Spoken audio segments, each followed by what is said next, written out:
Hello everyone, very good afternoon. General science chemistry part 2 class में आपका बहुत सभी का बहुत बहुत स्वागत है। और आप इसमें यहाँ पे आज स्टार्ट करेंगे लेवल 2 केमिस्ट्री। इसके पहले हमने द्रव्यों का वर्गीकरण और द्रव्य के बारे में एक लेक्चर कर लिया था, जिसमें हमने इनिशियल किया था कि द्रव्य क्या होते हैं और कितने टाइप के होते हैं। ये आज हमारा पार्ट 2 है। तो आइए देखते हैं इसमें हमें क्या पढ़ना है। इसमें हमें पढ़ना है परमाणु एवं इसकी संरचना। तो आज का टॉपिक है परमाणु एवं इसकी संरचना। मतलब इंग्लिश में बोलेंगे atom and its structure, atom और इसका स्ट्रक्चर। तो चलिए देखते हैं क्या है। चलिए इसको थ्योरेटिकली कंप्लीट करते हैं। परमाणु परमाणु तत्व का वह छोटे से छोटा कण होता है जो किसी भी रासायनिक अभिक्रिया में भाग ले सकता है परंतु स्वतंत्र अवस्था में नहीं रह सकता। जी हाँ, तो जो एक एटम होता है वो फ्रीली एग्जिस्ट नहीं कर सकता है क्योंकि वो रिएक्ट करता है। अब परमाणु भार की बात कर लेते हैं। परमाणु भार क्या होता है? किसी तत्व का परमाणु भार वह संख्या है जो यह प्रदर्शित करती है कि तत्व में एक परमाणु कार्बन 12 के परमाणु के 1/12 भाग द्रव्यमान अथवा हाइड्रोजन के 1.008 भाग द्रव्यमान का कितने गुना भारी है। ओके, सो यह संख्या तत्व के एक परमाणु के औसत द्रव्यमान तथा कार्बन 12 के 1/12 भाग द्रव्यमान के अनुपात को प्रकट करती है।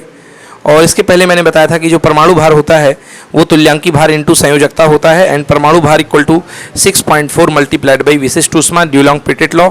ये जितना मैंने अभी पढ़ाया इसके बारे में मैंने डिटेल डिस्कशन आपको दी है पिछली क्लास में। अब बात करते हैं अणु की। आइए देखते हैं अणु क्या होता है। तत्व अथवा यौगिक का वह छोटे से छोटा कण जो स्वतंत्र अवस्था में रह सकता है अणु कहलाता है। तत्वों के अणु एक ही प्रकार के परमाणु से मिलकर के बनते हैं। ये एक परमाणु, द्विपरमाणुक तथा बहुपरमाणुक होते हैं। तो तत्व के जो अणु होते हैं वो एक परमाणुक होते हैं, द्विपरमाणुक होते हैं या 3 परमाणुक होते हैं। तो कहने का मतलब ये है कि परमाणु परमाणु आपस में रिएक्ट होते हैं अपनी नीड के हिसाब से और वो अणु बनाते हैं। अब बात करते हैं अणु भार यानी कि मॉलिक्यूलर वेट की।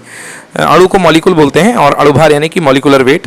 अणु भार किसी पदार्थ का अणु भार वह संख्या है जो ये प्रदर्शित करती है कि उस पदार्थ का एक अणु कार्बन 12 के एक परमाणु के 1/12 से कितने गुना भारी है। मतलब कोई किसी पदार्थ का एक अणु कार्बन 12 के एक परमाणु के 1/12 भाग के द्रव्यमान से कितना गुना है वो कहलाएगा उसका अणु भार। और अणु भार का फार्मूला लिखिए। जैसे मैंने वाष्प घनत्व के लिए लिखाया था कि परमाणु भार डीलॉन्ग पिटेट लॉ क्या था कि परमाणु भार यानी कि atomic weight equal to 6.4 multiplied by vapour density यानी वाष्प घनत्व वेपर डेंसिटी। इसी तरीके से molecular weight equal to 2 times of vapour density. तो मॉलिक्यूलर वेट का फॉर्मूला होता है 2 टाइम्स ऑफ वेपर डेंसिटी। अब बात करते हैं तुल्यांकी भार की। तुल्यांकी भार यानी कि इक्विवेलेंट वेट। देखिए इक्विवेलेंट वेट क्या होता है।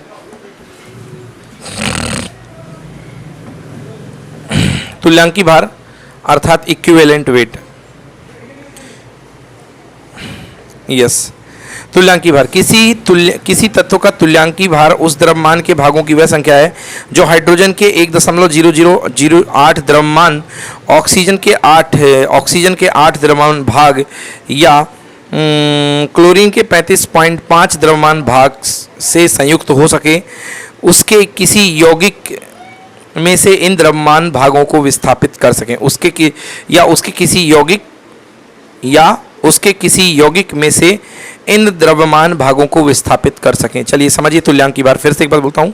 तुल्यांकी भार किसी तत्व का तुल्यांकी भार उसके द्रव्यमान भागों की वह संख्या होती है जो हाइड्रोजन के 1.008 द्रव्यमान भाग, ऑक्सीजन के 8 द्रव्यमान भाग या क्लोरीन के 35.5 द्रव्यमान भाग से संयुक्त हो सके या उसके किसी यौगिक में से इन द्रव्यमान भागों को विस्थापित किया जा सके। यस, ये इसकी परिभाषा है। ग्राम तुल्यांकी भार, ठीक है ना। जब किसी पदार्थ का तुल्यांकी भार ग्राम में प्रदर्शित किया जाए तो उसे ग्राम तुल्यांकी भार कहते हैं। तो तुल्यांकी भार का फॉर्मूला, ग्राम तुल्यांकी भार का फॉर्मूला जो होता है, okay, gram equivalent weight that is equal to होता है molecular weight divided by valency. लिख लीजिए, molecular weight divided by valency. Okay, gram तुल्यांकी भार।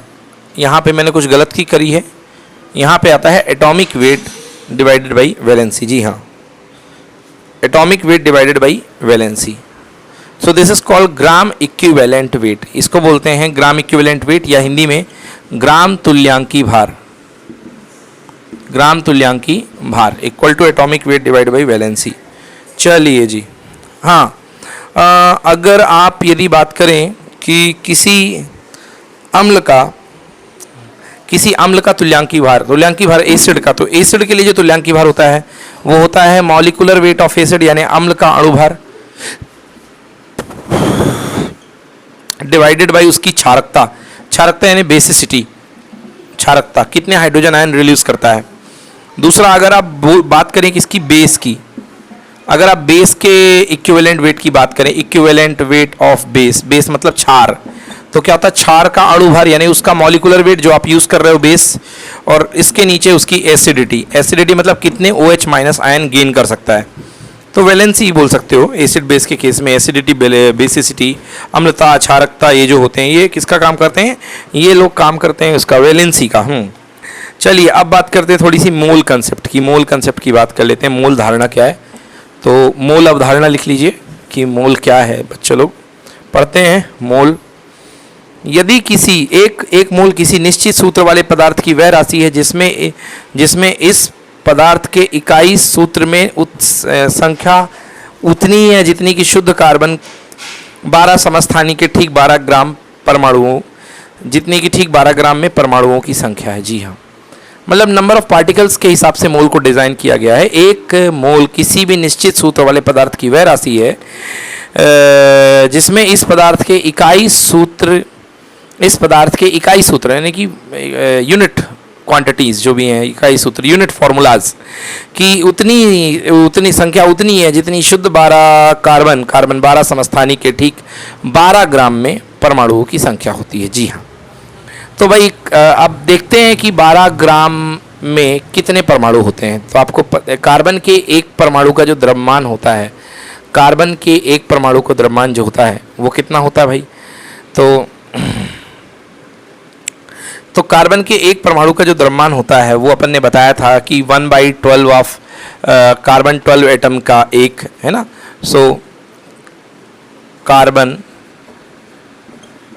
के 1 एटम का मास जो होता है वो कितना होता है 1.994 इंटू 10⁻⁻23 ग्राम। मतलब कहना चाहिए कि इतने ग्राम में एक एटम आता है। तो यदि मैं उसको उल्टा लिखूं तो मैं कहूं 1 ग्राम में कितने एटम आएंगे, तो 1 ग्राम में 1/1.9924 एक्चुअली 24 होता है इंटू 10⁻⁻23।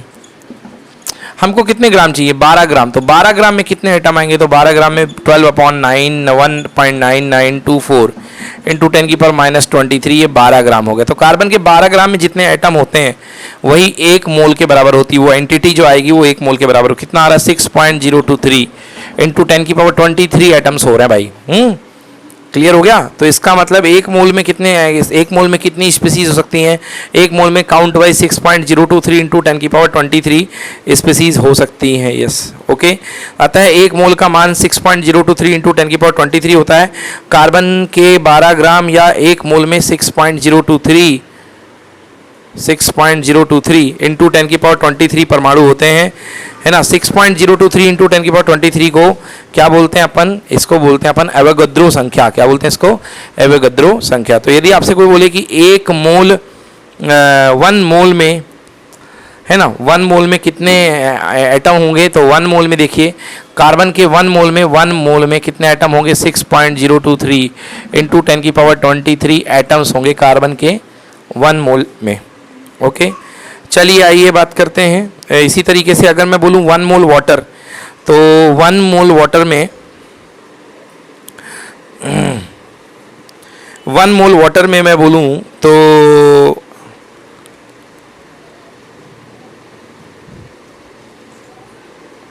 ओके, तो यहाँ पे इतने एटम है, अर्थात कार्बन के 1 मोल में 6.023 इंटू 10⁻23 परमाणु या एटम, ठीक ना। अब मैं बोलूँ 1 मोल वाटर, तो 1 मोल वाटर में कितना होगा, 1 मोल वाटर, तो वाटर तो खुद में एटम है ना, तो 1 मोल वाटर में कितना होगा, 1 mole water equal to 6.023 into 10⁻23 क्या एटम नहीं, मॉलिक्यूल्स, हाँ, क्योंकि वाटर का खुद एक यूनिट क्या है, मॉलिक्यूल है। तो एक मोल वाटर में कितना होगा, 6.023 इंटू 10⁻23 वाटर मॉलिक्यूल्स होंगे, और इसी का जो मोलर मास होगा वो 18 ग्राम होगा। इसका जो मोलर मास होगा वो 18 ग्राम होगा, ठीक है ना। अगर मैं बात करूं 1 मोल हाइड्रोजन गैस, एक मोल हाइड्रोजन एटम नहीं, 1 मोल हाइड्रोजन गैस, मैं बोलूं 1 मोल हाइड्रोजन मॉलिक्यूल, 1 मोल हाइड्रोजन मॉलिक्यूल, तो 1 मोल हाइड्रोजन मॉलिक्यूल में कितने hydrogen atoms, sorry hydrogen molecule होंगे, 6.023 इंटू 10⁻23 H2 एटम होंगे। इतने सॉरी गलती फिर से लिख दिया, एटम नहीं मॉलिक्यूल होंगे। इतने क्या होंगे, मॉलिक्यूल, हाँ ठीक है, ये तो ठीक है ना, इतने मॉलिक्यूल होंगे। सही है भाई, सही भाई, बिल्कुल सही। इसका मास कितना होगा, इसका मास होगा 2 ग्राम, इसका मास कितना होगा 2 ग्राम, ठीक है ना। तो यदि आपको निकालना है नंबर ऑफ मोल, जिसको ग्राम एटम भी बोलते हैं, ग्राम एटम या ग्राम मोल्स या नंबर ऑफ मोल कह लो, तो नंबर ऑफ मोल निकालने का तरीका क्या होता है, नंबर ऑफ मोल निकालने का तरीका होता है given mass upon molar mass कह लो या मॉलिकुलर मास कह लो। तो गिवन मास इन ग्राम अपॉन मॉलिकुलर मास इन ग्राम, ठीक है ना। चलिए, ओके, गिवन मास, इसी को मोलर मास बोलते हैं, ओके, इसी को ग्राम मॉलिकुलर मास भी बोलते हैं। इसी को क्या बोलते हैं, ग्राम मॉलिकुलर मास। तो चाहे आप इसको मोलर मास भी बोल दो या आप ग्राम मॉलिकुलर मास बोल दो, एक ही बात बराबर है। तो मॉलिकुलर मास को आप चाहे तो मोलर मास भी बोल दो या ग्राम मॉलिकुलर मास भी आप बोल सकते हैं, कोई दिक्कत नहीं है। चलिए जी, हो गया। तो 1 mole equal to 1 gram atoms, that is equal to n atom, 6.023 into 10⁻23 atoms. फिर से रिपीट करूंगा, 1 mole equal to 1 gram atom, and 1 gram atom में कितने एटम होते हैं, n होते हैं। n is the Avogadro number 6.023 into 10⁻23, that is equals to n atoms का द्रव्यमान, that is equal to gram अणु भार। इसी को ग्राम अणु भार बोलते हैं। चलो ये स्ट्रक्चर लिख देता हूँ, क्योंकि थोड़ी सी आपको राहत मिलेगी इसको लिख देने से। अभी मैंने बोल दिया है तो शायद आपको समझ में नहीं आया होगा, ऐसी स्ट्रक्चर को लिख देना चाहिए, वो सही रहता है। हाँ चलिए, तो लिख देता हूँ भाई, क्या होगा, ये क्या होगी, 1 mole equal to 1 gram atom, 1 mole equal to 1 gram atom, that is equal to capital N atom, अणु अणु अणु, एटम को मॉलिक्यूल आएगा, 1 gram molecule, that is equals to n molecule, that equal to 6.023 into 10⁻23 molecule equal to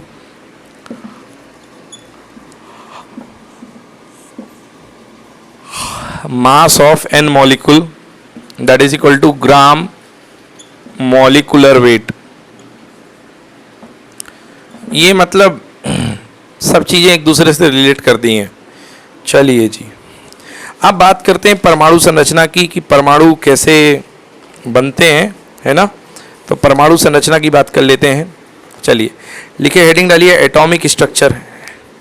atomic structure, कथा कहानी चलेगी, परमाणु कैसे बना, कौन कौन आया, कब कब आया, इसकी बात हम करेंगे। ये कहलाएगा एटॉमिक स्ट्रक्चर।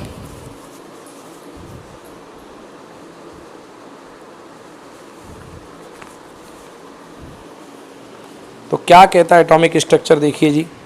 सबसे पहले हम बात करते हैं एटॉमिक स्ट्रक्चर में 20वीं सेंचुरी में परमाणु संरचना। 20वीं शताब्दी की आधुनिक खोजों के परिणाम जे थॉमसन, रदरफोर्ड, चैडविक आदि वैज्ञानिकों ने यह सिद्ध कर दिया है कि परमाणु विभाज्य है। मतलब परमाणु, एटम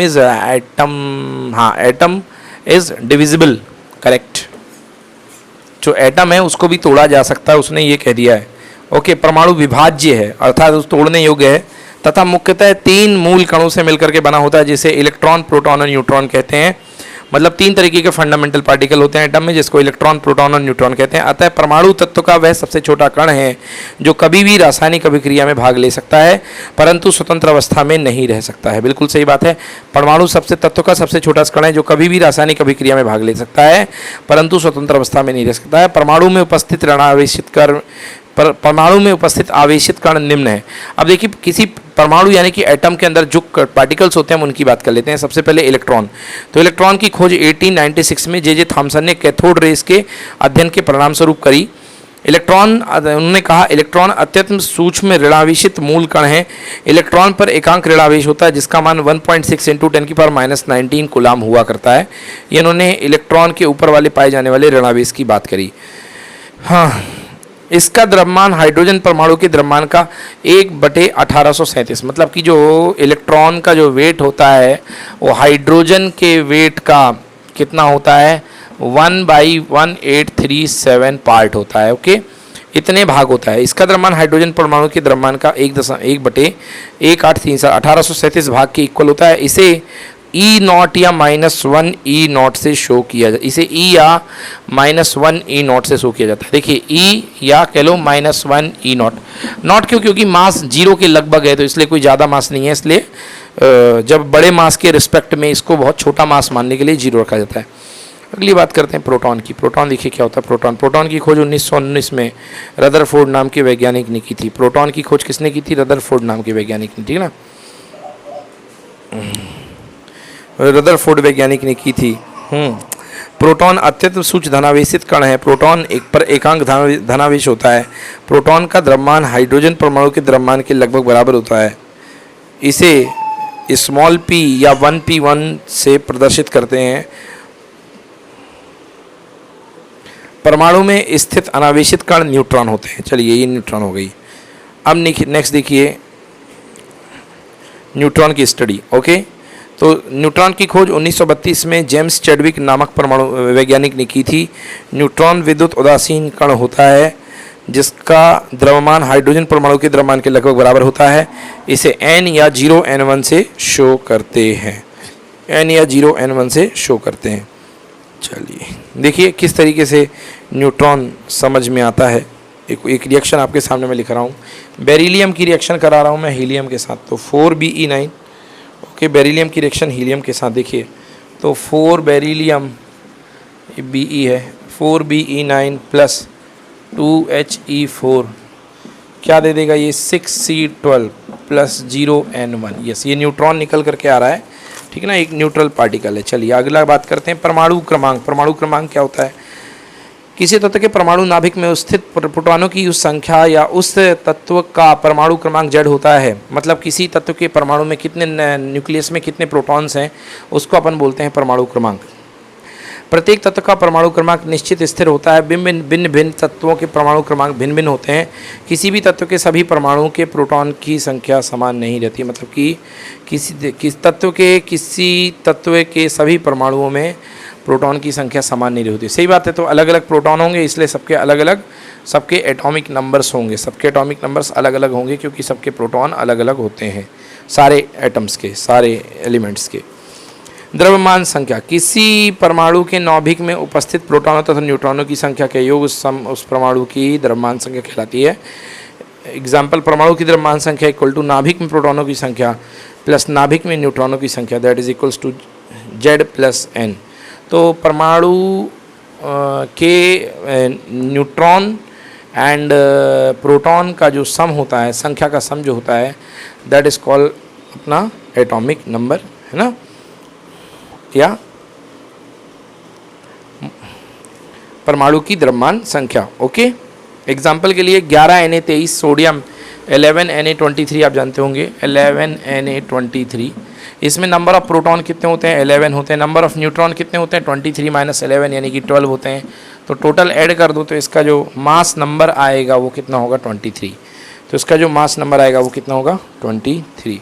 चलिए, तो अभी की क्लास के लिए इतना ही। यहीं पर इस क्लास को फिनिश करते हैं। 20 मिनट्स ऑलमोस्ट हो चुके हैं। अगली क्लास में हम पढ़ेंगे बच्चों एसिड बेस। ये लेक्चर नंबर 2 था। अगली क्लास में हम पढ़ेंगे एसिड बेस, धातु अधातु, न्यूक्लियर रिएक्शन, कार्बनिक chemistry and acid base and salt, ठीक है ना। तो और इसके बाद आते हैं सारे इंपॉर्टेंट फॉर्मूले एंड साइंटिस्ट। चलिए, thank you so much for being बिलो के sir unlimited study zone. Stay tune with us, share and subscribe. तब तक के लिए नमस्कार।